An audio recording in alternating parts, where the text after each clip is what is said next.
I woke up Saturday morning to a beautiful holiday in Israel and starting to get the news of what's happening in the south. My instinct told me drive south. People need help.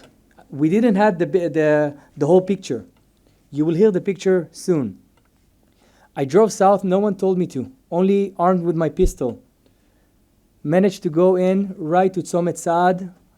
At that point, my life had changed. There is before and after. I had a minute right before Tzomet Saad to leave a short video in my iPhone to my kids. Aluma and Guni. I told them that I love them and I will miss them. And I will know that they will be beautiful children and they will do amazing things in the world. The reason I did this video, because I knew that probably I will die in a few minutes when I will enter what's happening over there. The moment I got to Tzomet Alumim, I see this beautiful kibbutzim that I know. I used to live in the Gaza envelope, burning. I hear the sounds of grenades, weapons firing all over, and so many dead civilians on the road itself, right before the kibbutzim. Cars were blowing up. I took a weapon from a dead soldier and joined the fight. We fought for a few hours on Kibbutz Alumim. We managed to defend this kibbutz from around 30 terrorists. We found their maps and their objectives they had their objective written. What is their mission to do? Kill as many people as you can. I just want to tell you 2 insights and I will finish. 1, we need to choose. There is a force, a power that aims for civilization, for life, for dignity, for love, for optimism, for caring, and there is a force who cherishes death. I've seen it with my own eyes. We need to choose. It's only 2 sides. And now it's in Israel, this evilness. Tomorrow it will be in another place. And the second thing I realized, and I will finish with that, for a moment, it was an island in time that the army couldn't get into those kibbutzim. And we felt what's happening to the Jewish people without having an army to protect ourselves. When I grew up, I saw the picture of the little boy raising his hand in the Holocaust and a German Nazi soldier holding his rifle in front of him. And I said, as long as it is up to me, something like that will never happen to the Jewish people, because we have a country now. But at that terrible Saturday, for 5 hours, we all had witnessed what's happening to the Jewish people without an army, without protection. I want to thank you, the people of ZAKA, for what you are doing. All of Israel, Kol Medinat Israel is looking after you and admiring you. And I want to thank you, everyone that decided to come here and to listen and to hear the truth, even if it's a very, very hard thing to do. Thank you. My name is Talia Dekel. I'm CEO of the Jerusalem Press Club. Never in my life have I imagined that we would be hosting such a conference. And for my team at JPC, this really is a privilege.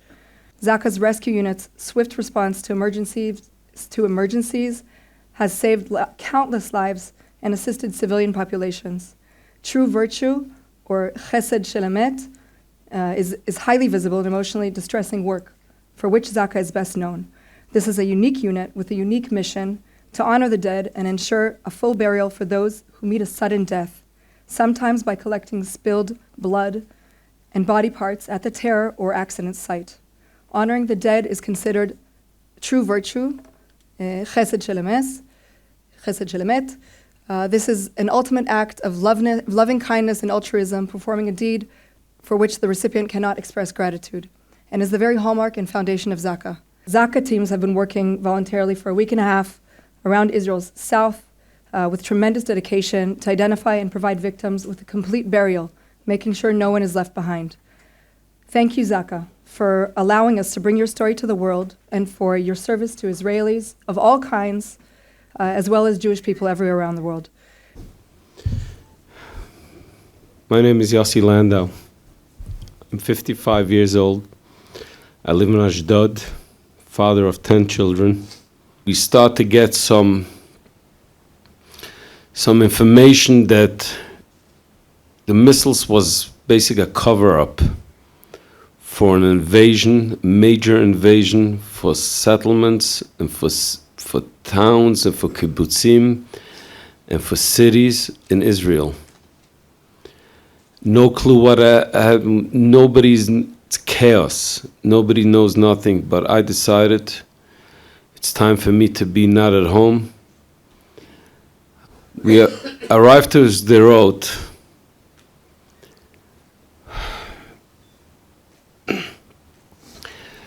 There was still gunshots. There was a war. It's a war zone. Police, soldiers screaming at you, just go down, because it's right in back of you. There's terrorists, and you see people struggling to live. They're wounded. First you go to help them as an EMT volunteer. You just go to help them wherever you can save. And thank God we saved a couple of people with gunshot wounds. And then all of a sudden you see a gun in front of your face, a rifle, and you have no choice but to take him down. And thank God we took him down. Then we went further on the streets.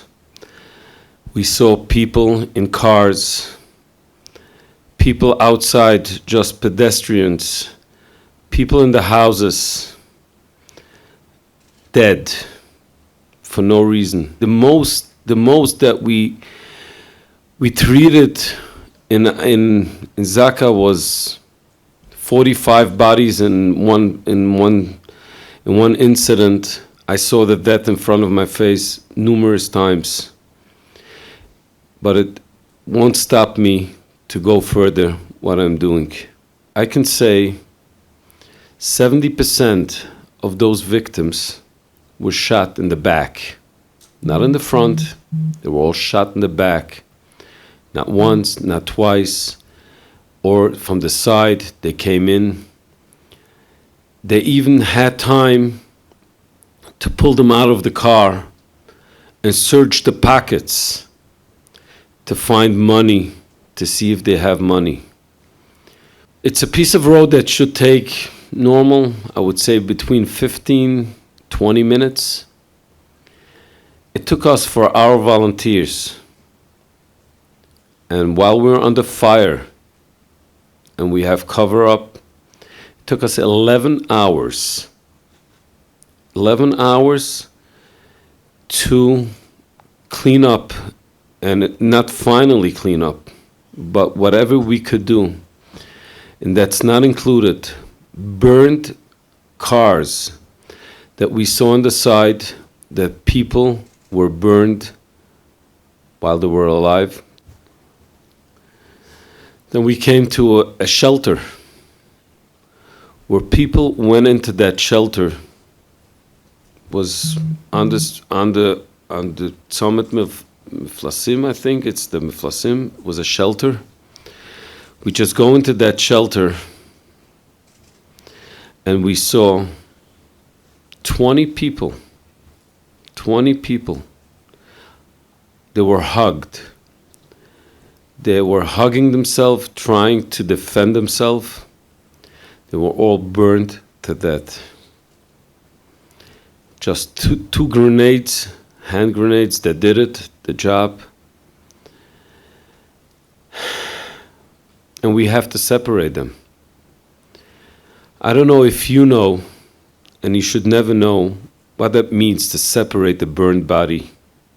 Those bodies told the stories. They were talking to us and telling us, this is what happened to us. Then we go further. We see a van, a Volkswagen, 6 bodies in that. They were not Jews. They were Palestinians. They were shot. It was Israeli plates. They were all shot, and we put them into the bags, the same thing. Like we did to the civilians, to the Jews, because we respect, that's our mission, to respect every human being. They call us in Kibbutz Be'eri. We were warned before, we were told before, listen, what you guys are going to see now, just tell me if you're ready or not. If not, we can't take it. I took my team, 50 people in my team, 50 ZAKA members that I know them by heart. I know them, the size of the shoe, I know them. I took them for a talk, and I explained them exactly what we're going into. And I didn't ask them to get permission from the wife, from the kids, because I knew that if they're going to ask their family, they will not get any permission. But I asked their own permission, and I told them, before we go in, let's sing a song, because I know we'll need it. We got a song, a hope song. It's a future song. It's a song that we know that there's going to be light in the end of the tunnel. I took them all together, hugging them. Let's go in. We went in. The first house we saw was a couple, father and mother, sitting there on the knees on the floor. They were on the knees. Now they were head down, hands tied to the back. On the other side of the dining room, it wasn't the living room, dining room, call it whatever, was a 7-year-old boy and a girl, I would say about 6 years old, sitting just against the parents, hands tied to the back, same position. The bodies were tortured. While now, start to use your imagination. Who was tortured before? Who saw if this was on purpose, if this was the children looking at the parents being tortured, the parents seeing, and when I say tortured, I will say missing body pieces. An eye, just taken out an eye, one eye, fingers being,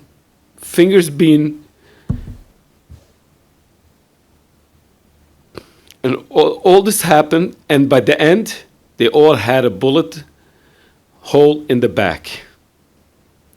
And, still not finished, in the middle, there's a table. Those terrorists were sitting and eating their Saturday meal that was prepared for this family, and was prepared for this family. They just took it. They were hungry, most probably, and they took it and they ate this meal while torturing these children and this parent. I broke. I blanked out, and it took me a split second to blank out, and then I got to myself and I said, if this is going to happen to me, then we're done with the job. My volunteers would never be able to do it. Now you can say again, Yossi's a crazy guy. I took them and we started dancing. We didn't dance, we just sat down next to the bodies. In the blood, we were sitting in the blood, singing. We had this white suits, and I told them, when we go out, we're going to take this white cover suits and we'll change it. But for now, we're sitting next to the bodies in the blood, and we're going to sing this song that they were supposed to sing for the holiday for Saturday. And we're going to make like they're sitting with us by the meal. It took us like 3 to 5 minutes. And then one of my volunteers said, Yossi, enough. We have to go further. We just got up. We took them. We handled them. We put them in the bags. And we said, now we're going further. I told him, let's go change because we're full of blood. My volunteer says, no. Yes, we're going to change, but I need a bag. I want to take this home.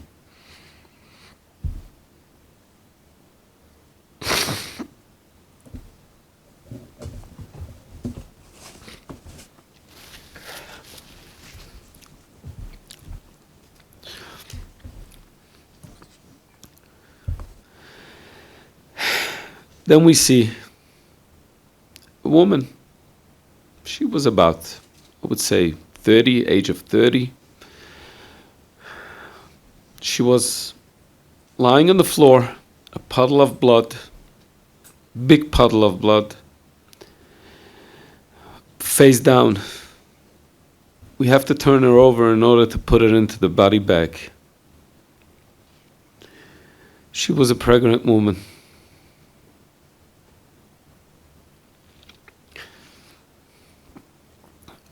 Her stomach was butchered open. The baby that was connected to the cord was stabbed, and she was shot in the back. Now we go into the same imagination. We're using, let's talk to the body, let's talk, let's see what happened.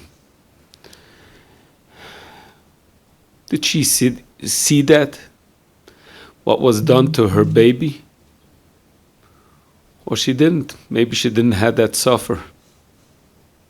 We don't know. But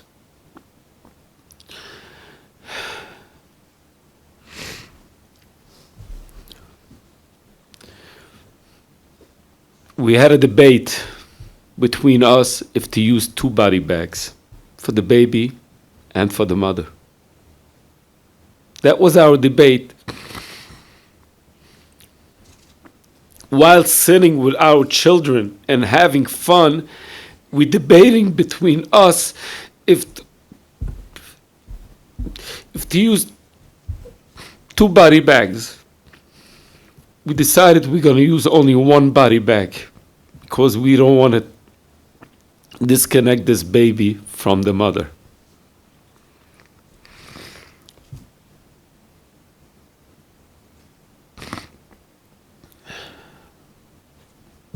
I ask you, I beg you, please have a prayer. Pray for us that we should be able to raise our children with no damages, we should be normal father, normal grandfather. That's all what we need. I want to give for my team that was with me for the last week. We thought we were finished. It was only yesterday, and I can say it was only yesterday, it was 10 days after the attack, in Kfar Aza, we thought there's no more bodies, and we went in to take, unfortunately, it's very hard for us to do, but we do it because we're human beings, to collect the terrorist. We collect them with the same honor that we collect the civilians. And all of a sudden, we see a body. I would say he was maybe 14 or 15, a youngster. He was not in the house, but he was outside. Like, it looks like, and as I said before, The bodies were telling the stories. He was running. He was on a run. And they most probably got mad on him. And they killed him and they chopped off his head. We found him without a head. We put him in a bag. We don't know who this is. It's for sure not a terrorist because we know the clothing that he was wearing. He was without a head. The evil, the horror, is crying. It's crying. And I don't know why this has to happen. I want to give a message. It's a message to the world. And we should know that we have no enemies in the Arab world. We have in our organization, and not only in our organization, in every private life, I have a lot of friends, customers, and co-workers, Arabs, Palestinians, Christians, everything. Those people, I won't call them people because we can't call them people. We can't call them animals. We can't call them, this is something that they don't belong to our world. I would see, I never met the ISIS, but from the videos that we saw from the ISIS, and as we know that the Arab world condemned the ISIS, this is the same thing has to happen over here. They don't belong to the world. They're not good for the world. We want to live, we can have a nice living without them. Whatever they did, they didn't do it only to my brothers and sisters. They did it for the world. Moi, je vais commencer comme ça. Je m'appelle Nachman Dickstein. J'habite à Kiev. Je suis venu pour les fêtes en Israël, pour voir les enfants et mes petits-enfants. Je pensais que j'ai tout vu là-bas. Mais en fait, j'ai rien vu. J'étais partout en Ukraine, mais qu'est-ce que j'ai vu ici en une nuit? Toute la route, elle était pleine de voitures brûlées, des gens jetés sur la rue, des gens qui sont encourus.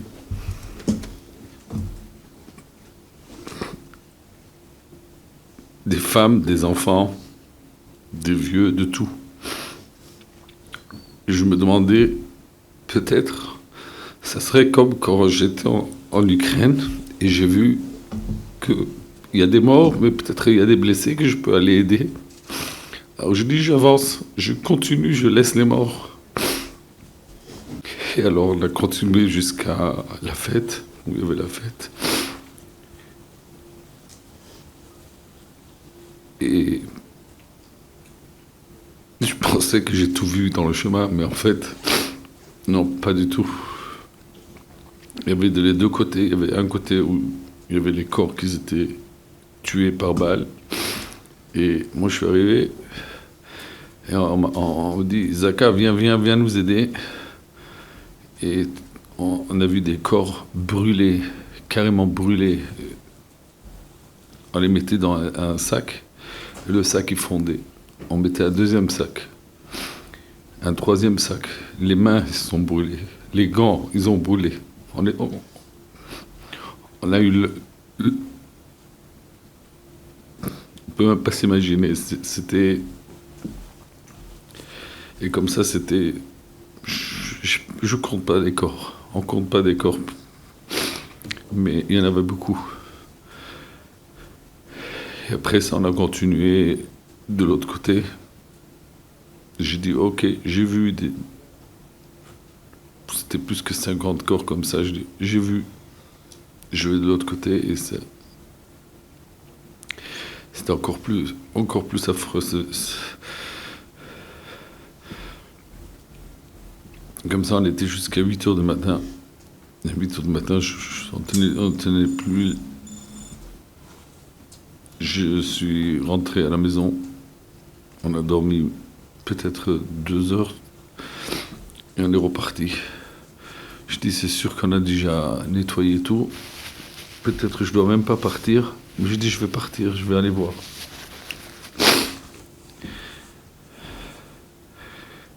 Et là, on voyait des... C'était pas du tout fini.